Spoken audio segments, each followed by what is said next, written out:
28년간 비전향 장기수로 감옥에 있다가 나온 83세의 노인 환자를 만난 적이 있다. 전립선 비대증으로 밤에 자주 일어나고 소변 볼 때 힘들어 내원한 환자였다. 순수하고 선량함이 온몸에 가득한 할아버지였다. 중국 어디서 살았어요? 북한 사투리를 써 처음엔 중국 교포인 줄 알았다.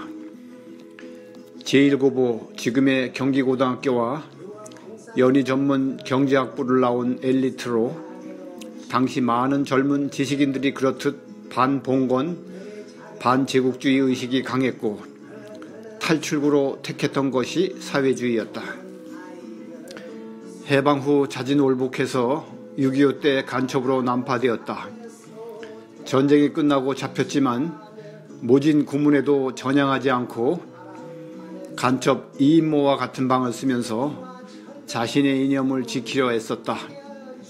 모든 사람들이 착취 없이 평등하게 나누어 쓰는 이상국가를 만드는 데 목숨을 바치겠다는 비장한 결단이었다고 한다. 일제 때 많은 착취를 경험했고 지주 계급으로 있으면서 노동의 대가에 따라 분배되지 않는 부조리를 경험한 청년은 새로운 공동체 건설에 목말라 했다. 병원에 올 때마다 점심을 같이 먹기도 하고 산에 올라가기도 하며 할아버지의 순수함에 빠졌던 시간들이 기억난다. 나무 밑에서 가지고 간 과일을 먹으며 나눈 대화가 있다. 이념을 지키려고 너무 많은 시간을 허비했다고 생각되지 않으세요? 나로서는 옳다고 생각하는 것에 최대한 양심을 지킨 것이지. 후회하지 않으세요? 후회는 최선을 다하지 않는 사람들이 하는 거요. 할아버지는 양심과 최선이라는 단어를 사용하며 자신의 인생을 위로하려는 듯했다. 아니면 여전히 이상국가를 세우려는 열망이 가득해서였을 것이다. 할아버지가 꿈꾸던 세상이 이 땅에 존재한 적이 있나요? 앞으로 가능할까요? 할아버지는 먼 산을 바라보며 겨우 들리는 소리로 말했다. 또 다른 꿈을 꾸어야지.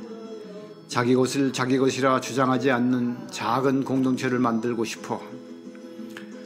할아버지에게는 아직 소년 같은 꿈이 있는 것 같았다.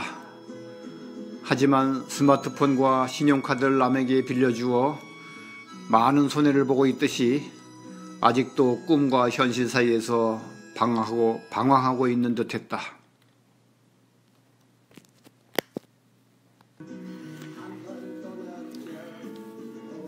병원 앞에서 슈퍼를 하는 70세의 할아버지가 있다.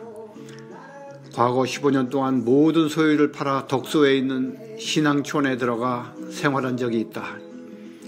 그곳에는 자기 것을 자기 것이라 주장하지 않는 천국을 꿈꾸며 많은 사람들이 모여들었다. 허무와 좌절을 경험하고 나온 지 20년이 넘었지만 아직도 정신적으로 혼란스럽다고 한다. 사회적 이념은 시대에 따라 변한다. 새로운 이념은 보통 낡은 습관과 부패, 절망을 먹고 자란다. 이념이 급변하는 시기에는 중국과 러시아의 공산혁명과 같이 많은 사람들의 목숨을 걸며 많은 희생이 따른다. 지금은 이것도 낡은 것이 되어버렸다. 역사는 반복될 뿐이다. 해 아래에 새 것은 없다. 모두 과거에 있던 것이다. 인간이 만든 이념이나 신념은 변하며 헛되고 헛되지만 시대에 따라 변하지 않는 것이 진리이다. 이념은 많은 사람을 죽이지만 진리는 사람을 살린다.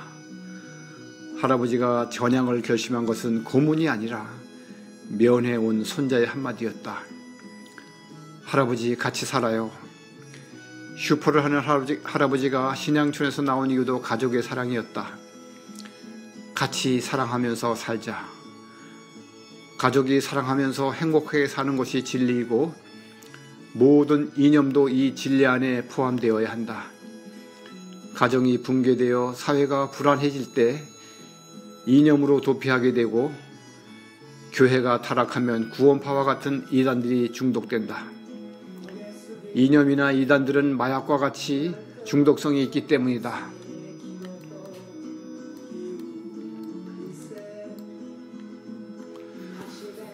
세계에서 유일한 분단 국가인 우리나라는 진보와 보수, 세대 간 갈등, 빈부와 지역 간 갈등으로 몸살을 앓고 있고 행복지수가 OECD 국가 중에서 가장 낮다. 정부 지도자들은 잘 사는 나라를 만들어 보겠다고 말한다. 국민소득이 많아지면 행복할 줄 알았지만 더욱 힘들어지고 있는 것이 현실이다.